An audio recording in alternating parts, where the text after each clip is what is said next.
মোহনবাগানের নতুন কোনো আপডেট নেই। তো এই ভিডিওতে আমি যেটা করব সেটা হচ্ছে আপনাদের কিছু প্রশ্ন যেগুলো আপনারা কমেন্টে দিয়েছেন সেগুলোর একটা একটা করে উত্তর দেওয়ার চেষ্টা করব। জানি সব প্রশ্নের উত্তর দেওয়াটা সম্ভব নয়, তবে যে কটা পারছি কভার করার চেষ্টা করব এবং মাঝে মাঝে যখন কোনো আপডেট থাকবে না তখন আপনাদের এই প্রশ্নগুলোর একটা একটা করে উত্তর দেওয়ার আমি চেষ্টা করে যাব। প্রথম প্রশ্ন যেটা সব থেকে বেশিবার এসছে, আশিক কুরুনিয়ানকে নিয়ে কি খবর হলো, আপডেট কি আছে? আশিক কুরুনিয়ান কি মোহনবাগানে থাকছে পরের সিজনে? এবং আশিক কুরুনিয়ান যদি থাকে তাহলে তো ওই জায়গাটা যেরকম ছিল সেরকমই থাকবে, লিস্ট অ্যান্ড আশিক দুজনে থাকলে আর কারোর প্রয়োজন নেই, তাহলে কি ওই পজিশনে প্লেয়ার নেওয়া হবে? এই সমস্ত প্রশ্নের উত্তর দিচ্ছি এই ভিডিওতে। প্রথম হচ্ছে আশিক কুরুনিয়ানের কি খবর। আশিক কুরুনিয়ানের চোট কিন্তু অনেকটাই রিকভার করে গেছে।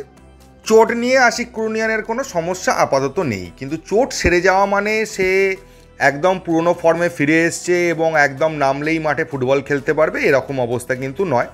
রিহ্যাব প্রসেসের মধ্যে দিয়ে যেতে হবে, ধীরে ধীরে ফিটনেস অর্জন করতে হবে, তারপরে টিমে ফিরতে পারবে। এবং যতটুকু খবর পাওয়া যাচ্ছে, যেহেতু এটা চোট ঘটিত একটা ঘটনা, মোহনবাগান দুম করে আশিক কুরুনিয়ানকে টিম থেকে মানে বার করে দেবে, কথাটা বলা ভুল হবে, মানে টিমে রাখবে না বা অন্য ভাবনা চিন্তা করবে, এক্ষুনি করবে বলে মনে হচ্ছে না। কারণ আশিক কুরুনিয়ানকে একটা সুযোগ মোহনবাগান ম্যানেজমেন্ট দেবে। সে কতটা ফিট হলো, সে পুরনো ফর্মের কতটা কাছাকাছি এলো, সেটা দেখার জন্য অন্তত একটা সিজন তাকে দিতে হবে। তো সেটার চেষ্টা মোহনবাগান করবে। এবং আপনারা আগেও দেখেছেন যে টিরি বলুন, জনি কাউকো বলুন, এরা যখন ইনজিওর্ড হয়েছে, এই ধরনের এসিএল ইনজুরিতে ভুগেছে, তারা ফিরে আসার পরেই কিন্তু প্রথম বছর থেকে পুরনো ফর্মে খেলতে পারেনি, একটু সময় লেগেছে অ্যাডজাস্ট করতে। তো সেই টাইমটুকু তাকে দেওয়া হবে। আর এই মুহূর্তে আশিক কুরুনিয়ানের একটি সন্তান হয়েছে, ছেলে সন্তান হয়েছে, 7 তারিখ হয়েছে, তো সেইটা নিয়ে সে এখন ব্যস্ত আছে, তাই জন্য আশিক কুরুনিয়ানের কোনো খবর আপনারা পাচ্ছেন না। তো স্বাভাবিক ব্যাপার, এটা একটা তার জীবনের বিশাল একটা গুরুত্বপূর্ণ ঘটনা, তো সেই দিকে সে সময় দিচ্ছে, ফ্যামিলিকে সময় দিচ্ছে, তারপর সে ফুটবলে ফিরবে এবং ফুটবলে ফিরলে ধীরে ধীরে তার খবরগুলো, আপডেটগুলো বেরিয়ে আসবে। এছাড়া আশিক কুরুনিয়ানকে নিয়ে নতুন কোনো আপডেট আর নেই। তো এইটাই ছিল আশিক কুরুনিয়ানকে নিয়ে আপডেট। নেক্সট হচ্ছে পরের মরশুমে কোচ নিয়ে আপডেট। কে কোচ থাকবেন? হাবাস যদি কোচ না থাকেন তাহলে কে কোচ হবেন? দেখুন, হাবাস আগে কোচ থাকবেন কি থাকবেন না সেইটা ফাইনালাইজ হতে হবে, তারপর তো পরের কোচের প্রশ্ন আসছে। তো এই মুহূর্তে সেটা নিয়ে কোনো কনফার্মেশন পাওয়া যায়নি। এবার আমি যদি ধরে নিই যে হাবাস কন্টিনিউ করছেন না, হাবাস যদি কন্টিনিউ করেন তাহলে তার নতুন করে বলার কিছু নেই, যে হাবাস কন্টিনিউ করলে তার অনুযায়ী টিম হবে, সেই অনুযায়ী খেলা হবে। কিন্তু হাবাস যদি কোচ না হয় তাহলে নতুন কোচ কে হতে পারে? দেখুন, এই মুহূর্তে অনেক নাম শোনা যাচ্ছে, কিন্তু আমি সেটা বলতে চাই না।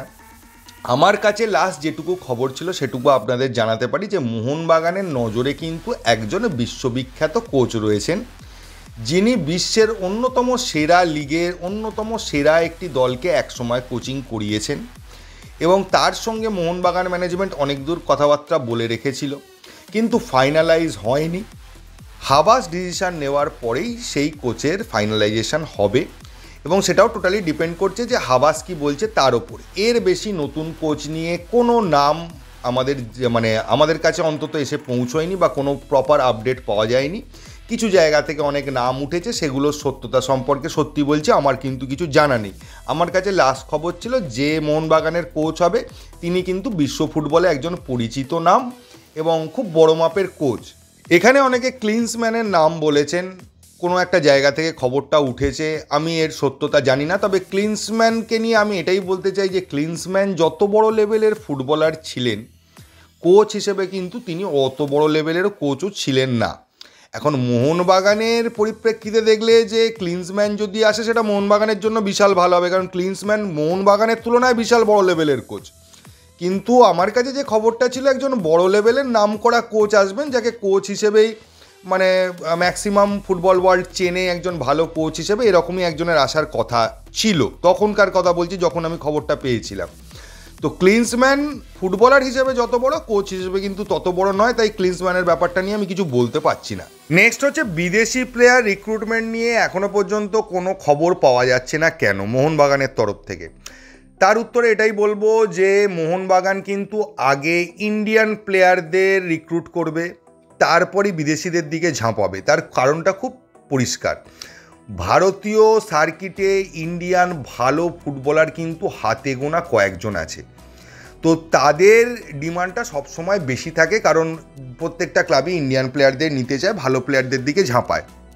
আর বিদেশির তো কোনো রকম এক্স্যাক্ট মার্কেট নেই, সারা ওয়ার্ল্ড পড়ে আছে বিদেশি নেওয়ার জন্য। তো ফলে সেখানে যত ক্লাবই থাক না কেন আমাদের ইন্ডিয়ান সুপার লিগের, সেটা নিয়ে খুব একটা প্লেয়ারের অভাব হবে না। কিন্তু ভারতীয় ফুটবলারদের ক্ষেত্রে কিন্তু প্লেয়ারদের অভাব আছে। ভালো প্লেয়ার কয়েকজন আছে, তাদেরকে কেউ যদি তুলে নেয় তাহলে পড়ে থাকবে সেকেন্ড লেভেলের প্লেয়ার বা উঠতি প্লেয়ার বা একদম জুনিয়র লেভেলের প্লেয়ার, এরা পড়ে থাকবে। ভালো প্লেয়ার বলতে যাদেরকে বোঝায়। তো সেই কারণের জন্য আগে ইন্ডিয়ান প্লেয়ারদের সিকিওর করতে চাইছে মোহনবাগান, তাই ইন্ডিয়ান প্লেয়ারদের নিয়েই একটু মাথা ব্যথা করছে আগে। তো ইন্ডিয়ান প্লেয়ার সিকিওর হওয়ার পর তারা বিদেশিদের নিয়ে ঝাঁপাবে, এবং বিদেশিদের ঝাঁপানোর ক্ষেত্রে ব্যাপারটা কিছুটা এরকম যে দেখুন, আজকে আমরা একটা উদাহরণ দিয়েই বলি, আপুইয়াকে যদি না পাওয়া যায় তাহলে আপুইয়ার লেভেলের পরবর্তী ওই রকম প্লেয়ার পাওয়াটা কিন্তু খুব মুশকিল ইন্ডিয়ান সার্কিটে। কিন্তু বিদেশি প্লেয়ার যদি আমি ধরুন কাউকে, ধরুন সাপোজ আমি উদাহরণ দিয়ে বলছি ম্যাকলারেনকে পাওয়া গেল না, চেষ্টা করেও এখন ধরুন পাওয়া গেছে, যদি ধরে নিলাম পাওয়া যেত না, এরকম হলো যে পাওয়া গেল না, তখন কি হতো? তাহলেও তার বদলে অনেক বড় বড় মাপের স্ট্রাইকার রয়েছে যাদেরকে মোহনবাগান নিয়ে আসতে পারে, বাজেটের সঙ্গে ম্যাচ করে। হ্যাঁ, ম্যাকলারেনের মতো হয়তো আন্ডারস্ট্যান্ডিং দিমির সঙ্গে বা আমাদের কামিন্সের সঙ্গে তৈরি হবে না ঠিকই, কিন্তু সেটা পরের বিষয়। কিন্তু ভালো স্ট্রাইকার চাইলে খুঁজে পাওয়া যাবে।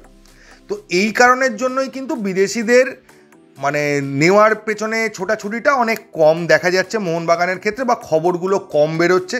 তার মানে এই নয় কিন্তু বিদেশিদের শর্ট লিস্ট করে রাখা হয়নি বা তাদের সঙ্গে কোনো কথা হয়নি, কথাবার্তা কিন্তু হয়ে আছে। কিন্তু ফাইনালি কাদেরকে নেবে বা কাদের পেছনে ঝাঁপাবে সেটা এখনও ফাইনালাইজ হয়নি। আর ট্রান্সফার উইন্ডোটা খুব কম দিনের নয়, বেশ কিছু দিনের থাকবে। তো সেটা জুন মাস থেকে শুরু হবে আর আগস্ট মাসের শেষ পর্যন্ত থাকবে। ফলে জুন, জুলাই, আগস্ট 3টে মাস আছে। 3টে মাসে বিদেশি প্লেয়ার আরামসে আনা যাবে। কিন্তু ভারতীয় প্লেয়াররা ওই ট্রান্সফার উইন্ডো খোলা পর্যন্ত পড়ে থাকবে না, তার আগেই সব প্রি কন্ট্রাক্ট হেন তেন সাইন হয়ে যাবে। এই কারণের জন্যই আগে ভারতীয় প্লেয়ারদের দিকে নেওয়ার চেষ্টা করছে, বিদেশিদের নিয়ে পরে ভাবনা চিন্তা করবে না, পরে ফাইনালাইজ করবে এবং খবরগুলো ধীরে সুস্থে আসবে তারপর। আর একটা বিষয় হলো, এএফসি চ্যাম্পিয়ন্স লিগ এখনও শেষ হয়নি। তো এএফসি চ্যাম্পিয়ন্স লিগ শেষ হবার পরে কিছুটা মানে চিত্রটা ক্লিয়ার হবে পরের বছর চ্যাম্পিয়ন্স লিগে কী কী রুল থাকছে, এক্স্যাক্টলি কতজন বিদেশি খেলা যাবে। কারণ এখনও শোনা যাচ্ছে অনেকগুলো ব্যাপার, কনফার্ম কিছু নয় যে 10 জন খেলাতে পারে, 8 জন খেলাতে পারে। তো সেটার কনফার্মেশনটা আসবে, তাই জন্য কিছুটা প্রক্রিয়াটা দাঁড়িয়ে আছে। আর আরও একটা কারণ আপনাদের আমি বলেইছিলাম, সেটা হচ্ছে আইপিএলটা যতদিন না শেষ হচ্ছে ততদিন ফুটবল নিয়ে খুব একটা মাথা ব্যথা করবে না আমাদের ফ্র্যাঞ্চাইজি। ভেতরে কাজ হবে ঠিকই, কিন্তু ওপেনলি কিছু হবে না। তো আজকের ভিডিওয় এইটুকুই। আরও কিছু প্রশ্ন নিয়ে আবার পরে ভিডিও নিয়ে আসবো। যদি ভিডিওটা ভালো লাগে প্লিজ চ্যানেলটাকে সাবস্ক্রাইব করবেন। থ্যাংক ইউ, ধন্যবাদ এবং জয় মোহনবাগান।